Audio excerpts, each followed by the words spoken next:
All right, well, we're here now. Mate, wait for Ben to stop yawning. Are we ready? Am I boring you, Ben? No, Hi, Jarret. Geez, yeah, man of so many words there. I love that Megaforce hat, Ben. thank you very much. It comes from the Umbrella Special Edition.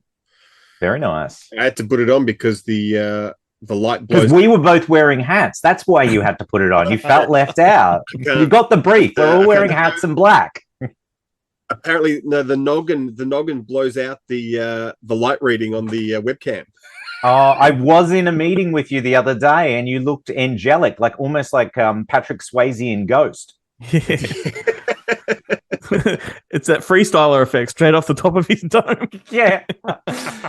No, well, it looks great, man. It looks like he should be aboard like the Nostradamus or something from Alien. Oh no, it's like a Harry Dean Stanton baseball cap from that Sean Connery, Peter Ham's film. What's that one? Outland? Outland. Yeah. Oh yes. No, but it's a temporary one until I get my Piggly Wiggly hat from Team. Did you order that? Yeah, I'm gonna get. I haven't ordered. I'm definitely ordering that Piggly Wiggly hat. I sent him a link to it. Nice. I'm like, That's great. Well, anyway, Jarret, what are we here for? Well, our weekly home entertainment segment, gentlemen, and it's a big week for releases, and I've culled it right down to the most important. Needless to say, I won't be talking about anything that's coming out on DVD unless it's coming out on 4K, Ultra HD, or Blu-ray, because there's too much content to begin with. The first of which is one I haven't seen that I am desperately keen to check out. It's the new Teenage Mutant Ninja Turtles film, which I know you saw. Was it Mutant Mayhem? And it's coming out in 4K, Blu-ray, DVD, all the formats. It's a Paramount title, and as is the history with Paramount lately, they're doing the Dolby Atmos track on the 4K and on the Blu-ray, which is great. So again, if you don't want that uptick in quality, you're fine to pick up the Blu-ray. As for special features, you don't expect much. Look, it's a Teenage Mutant Ninja Turtles film, and unless it's the 1990 Teenage Mutant Ninja Turtles film that you do want special features on, particularly a featurette on Casey Jones and the actor's career since then, from Teenage Mutant Ninja Turtles to Crash, it's got like 4 or 5 featurettes on it, just marketing fluff. I think one of them's even had to illustrate Teenage Mutant Ninja Turtles as well. So fun sort of fluff for kids, basically. But yeah. But you quite liked that one, didn't you, Glenn? I loved it. It's in my top 10 of the year. I'm down with it. Like, and people should look out for an interview we got coming up with Peter Laird, the creator of Ninja Turtles, co-creator. Oh wow, that'll awesome. That'll be dropping to our socials sometime soon. But this film, yeah, man, it's the best Ninja Turtles movie outside of that theatrical film. Yeah, right. The original. Well, the original. And I got a massive soft spot for 2, Secret of the Ooze. Same. I didn't mind number 3. I mean, it copped a lot of flack, but I didn't mind number 3. Turtles in Time. In this new movie that tops Vanilla Ice's Ninja Rap. Go Ninja, go Ninja. Well, let me put it this way: like, if you liked Spider-Man Into the Spider-Verse, you're gonna like this. Excellent. I know. No, I'll definitely check it out. And on that note, actually, I still have to check out that last Spider-Man film as well. But I may do it at the moment because a lot of the streamers are doing, Cyber Monday and that. So where you can rent some of these films for like $2.99, and that's a bargain to rent something in 4K Ultra HD with Dolby Atmos. Bit of the old try before you buy. So I might be putting that into practice this evening or this week, because that's the beauty of like Black Friday. We went from Black Friday, a one day of sales, to a whole week before Black Friday leading into sales. Then they adopted Cyber Monday as the last ditch day of sales. Now that's turned into a week. So pretty much you've got 2 weeks of sales, whether it's in physical media or digital. And admittedly, the physical side of things this year has been a little lackluster. And I think it's partly because locally, we only have a handful of physical retailers. And even Amazon, I've noticed of late, had dropped off stocking local content.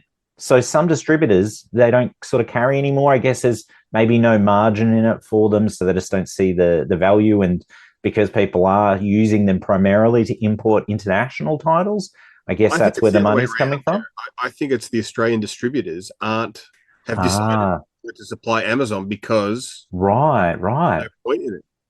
Yeah, of course. I guess that there's no money in it for them as well. Plus, then they can do whatever they want in terms of export sales, and they lose control. Say the local retailers are being able to handle that export element themselves and possibly make a buck there. But anyway, yeah, I have bought some stuff during the course of the last week or so, and I'm still looking at things on Cyber Monday. I did buy a new 4K player, so now I've got 2 in the household. So I've got one in the bedroom, which was a valuable addition, because sometimes you don't want to watch a movie in Atmos. You just want to listen to something, a little bit, quieter in the bedroom. Have you also bought the Atmos soundbar for the bedroom? No, but the TV does have Atmos built in. Not that I recommend that kind of Atmos, but it does. And look, it shakes the wall, so I guess that's something.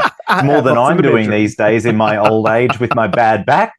But another release that's coming out this week on home entertainment, Strays, which I believe we all thoroughly enjoyed during its theatrical run. 100%. And it's coming out in the Unleashed edition.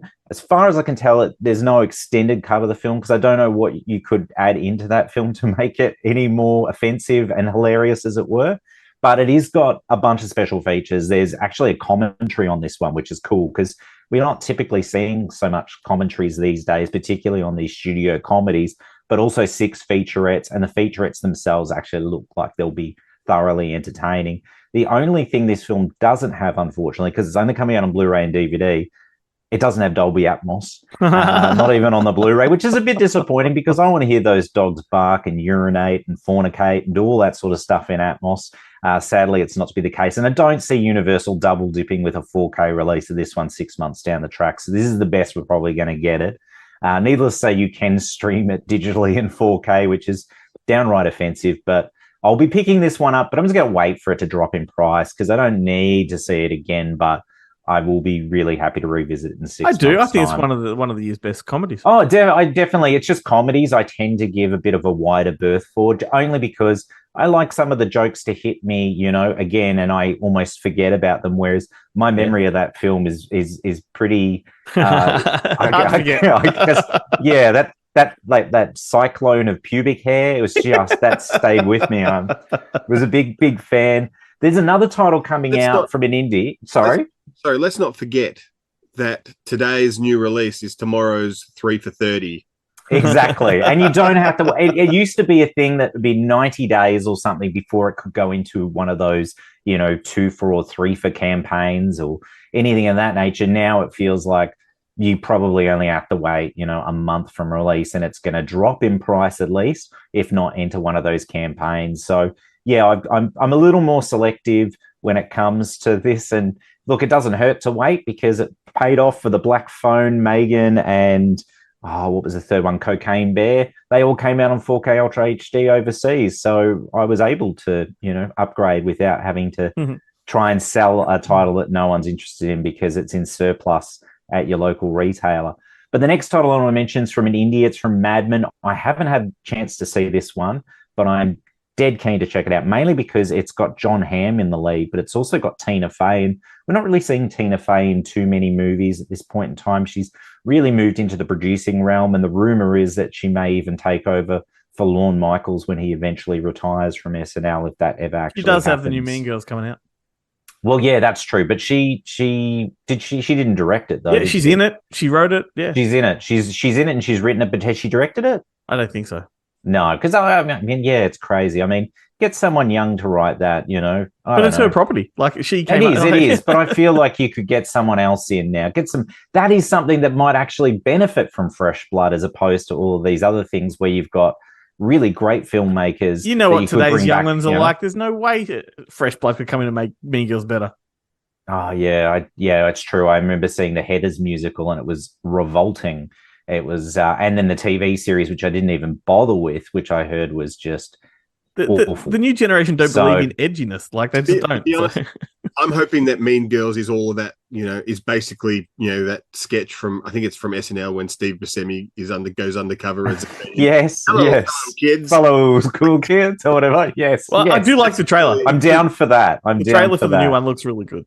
I haven't gone there yet. I think I landed upon another trailer, and I thought it was the Mean Girls trailer, and then it went into something else, and I was like, oh, this isn't Mean Girls, but this looks quite good, and then completely forgot about it. You'll dig it. Yeah, I will. I'll definitely give it a good look, and then I'll wait for it to hit streaming, no doubt, because it's hard to get me to the cinema these days. I did go and see Thanksgiving, And I'm so glad I did, because it was the cinema experience I wanted. Yep. And I went and saw it at like 4:30 p.m. on a Sunday afternoon. And because of the R classification, it was like about half full, the cinema. And surprisingly, the audience, for the first time I've been to a movie, I think in maybe 5 years, I didn't see anyone on their phone, or no one was talking during it. I might have been the only person laughing at points in time, or Danny was laughing. But God, it was a great cinema going experience. Yeah, it's I a just fun had such movie. a ball. And it really pokes fun at the younger generation too. That made me laugh. In fact, there's a line about using your phone in a movie, and at that point, I quickly glimpsed around. I was like, "No one's using a phone in a movie. This is fantastic." Anyway, I digress. So yeah, that movie with John Hamm and Tina Fey. It's called Maggie Moore's. It's a black comedy thriller, and from my understanding, it's a murder investigation, but two of the victims have the exact same name. Maggie Moore, so hence Maggie Moore's. Anyway, it sounds great. I can't wait to check it out. Wasn't Tina Fey in Haunting in Venice? Was that her? I haven't got to that. I know it's on Disney. I think she was the American friend, wasn't she, Ben? Yeah. I haven't done the last one yet. The what was it? What was the last one? Death on the Nile. Yes, I haven't done that, and I think I could probably just skip to this, to be honest. You could, but no, but it's fun. It's fun. The last one's fun. They're all fun.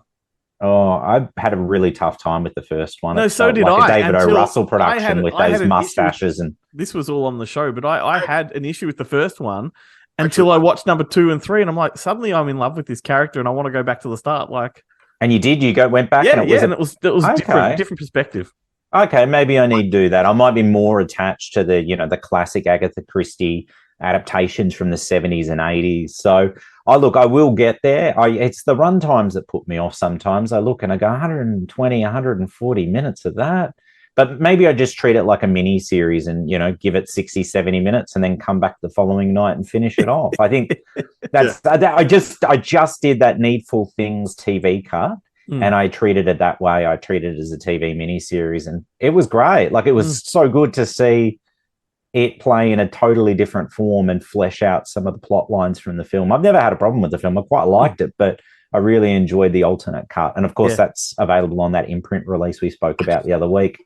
I think now another release. Yeah, sorry. Those things, Jarret, is you have to cut your own trailer just with you doing a voiceover right at the start, going over 2 glorious nights. And then I do a slight recap. Last time on.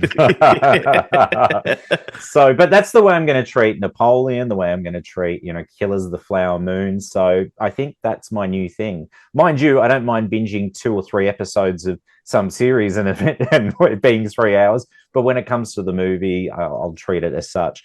Another release that's coming out this week, sans any special features or any glory, but it's the first time it's been released on Blu-ray locally, is the 1994 thriller Blown Away with Tommy Lee Jones and Jeff Bridges. Not to be confused with that Corey Feldman film and Corey Haim with one. like one of the worst Irish accents I've ever seen. Yeah. I've seen it once on video when it first came out, and I remember there's a lot of hype around it when it got a theatrical.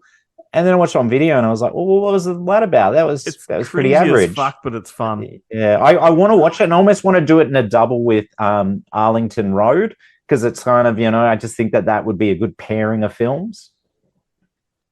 But I do like Arlington Road. I mean, it's a better film. I think it's the better film. Maybe that's the second film, because otherwise I'll probably never watch Blown Away. So that one's coming out courtesy of Umbrella, and it's a budget title, just a cheap, fun titles, so no need for special features on that bad boy. Then Imprint have got a new Essential Film Noir box set coming out. I think it's volume 5, so they've quickly climbed. I think now there's as many volumes as there are the Kina Lorber ones. This one's got Island of the Doomed Men, The Red Menace, The Burglar, and 13 West Street. And they've also started releasing some of the titles from the earlier box sets individually now as well, because the box sets seem to go quickly out of print and then fetch a good penny on the old Evil Bay. But that one's coming out. You could afford those things, because I can't afford them when they're at their standard price. I can't even afford them when they're at JB Hi-Fi 30% off price. No, you can't. You kind of got to just, if you want it, you've either got a budget for it, or you've got to hope and pray that they're going to be around come, like JB's buy one, get one free or whatever. So then effectively you could get 2 of them for the price of 1. Yeah, that's what I'm going to do with that Walter Hill box set. Yeah, it's costly, but it's worth every single penny. I'm surprised you don't have it. It's got the Street Fighter on Blu-ray, mate. Yeah, I know. Hard Times on Blu-ray. How are the you? Driver on 4K. Yeah, but if Hard Times, as soon as Ben gets that box set, you're going to hear all about it. There's going to be another recommendation of Hard Times for sure. That's the problem. Look, I was listening to the Imprint podcast, funnily enough, where they were talking to Walter Chaw, who did a lot of the extras on that box set. Right. Yeah. They're talking about the Driver. Now, I tried to watch the Driver maybe 6 months or a year after I'd seen Drive. I was like, all right, I'll check this out. Everything about it says it should be the perfect, like right up my alley. And I watched about 20 minutes of it. I was like, I fucking hate this. And I was listening to that interview with him, with Walter, and he's just like, oh, look, if you don't like the Driver, then like I can't help you. Like, when you get that box set, you need to revisit it. That first 20 minutes is incredible. It's sensational. Like, I had not seen it since home video, and I admittedly, probably like Michael Mann's Thief, they both went over my head as a kid.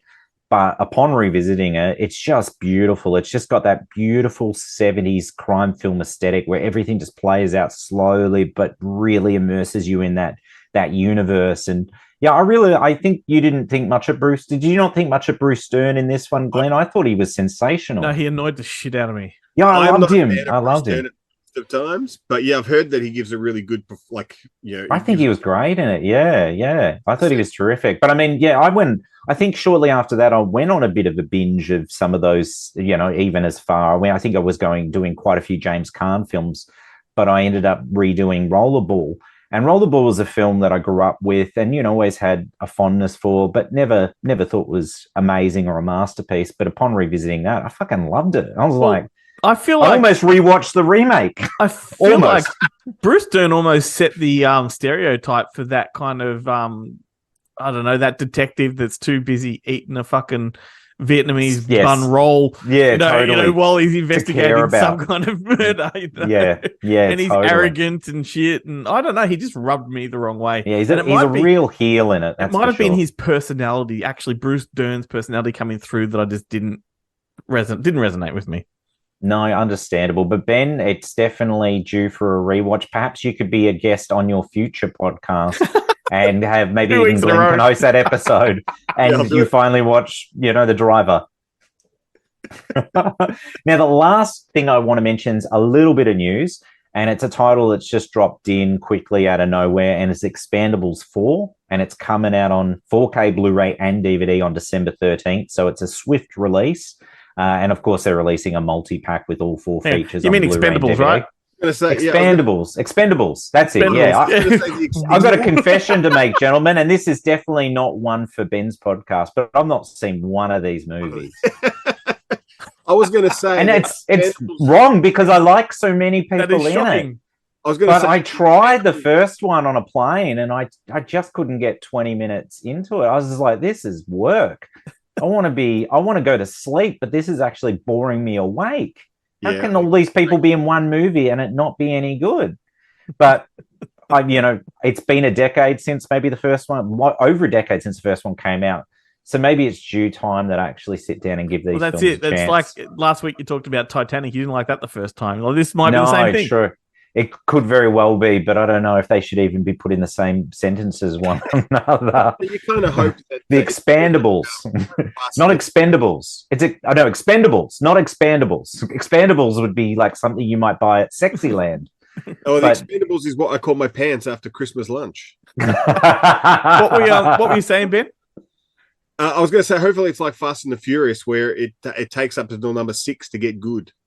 Yeah, true. Exactly. I waited for people to talk about, that. And I think it was literally the 4th or 5th film. And then I diligently went back and rewatched all of them and went, well, not much chop. Okay. Could have skipped all of these and just gone from here. But, look, I've done the hard yards, but I haven't done Fast X yet. That's another title that I might rent for $2.99. I probably need it in the collection. I've got all the other 9 and the Hobbs and Shaw spin-off. but I definitely want to try before I buy because I've got to get more selective with some of these titles. There's no more room left on the shelf, so maybe there's a I blank shouldn't wall be behind buying you, the mate. Italian There's a blank top. wall behind you. Well, it looks like that, but really that's a thoroughfare. That's the only way I can get to the titles. I kind of need to set it up like Ben's library room where I've got aisles here and there. But then I'd have to get one of those special lights. Those shelves that you got the big wheel at the end. Yes, they go up and I down. know. That would be amazing. Absolutely. Danny, we're getting an extension to the house. Oh, where? Well, we need to take the ceiling up in this room because I really need to store more of these releases so they're not all on the ground. Like, for instance, this magnificent thing. Oh, my God. Look at this. Lovely. This thing is...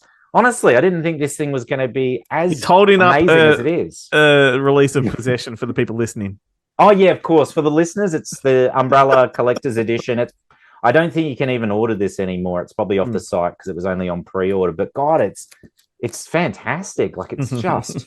Actually, on that topic and on the topic of Possession, have you gentlemen tried out Umbrella's free streaming service yet, Broly? I've created an account and I've scrolled through it. Looks amazing. It's honestly, it is fantastic. Like, Possession's obviously on there, the new 4K remaster. But yeah, the breadth of content on there, it's fantastic. Again, it's going to be a really good opportunity for consumers who are, not sure if they want to go for a deluxe edition. Dip the toes in, stream it for free, and decide if you want. I sent it to Chloe and I said, all those movies I talk about, check it. They're all on here, including the iconic Australian classic Houseboat Horror. Well, it's more. I'm trying to get her onto the big steel. That's where I'm at. Oh, okay. No, fair enough. Yeah, well, get her with the big steel, and then work the way to get to Houseboat Horror. Yep. Anyway, gentlemen, that's all I've got for you this week. So until next time, stay physical. I don't think Ben's microphone even picked that up. No, I didn't even hear anything come out of his mouth.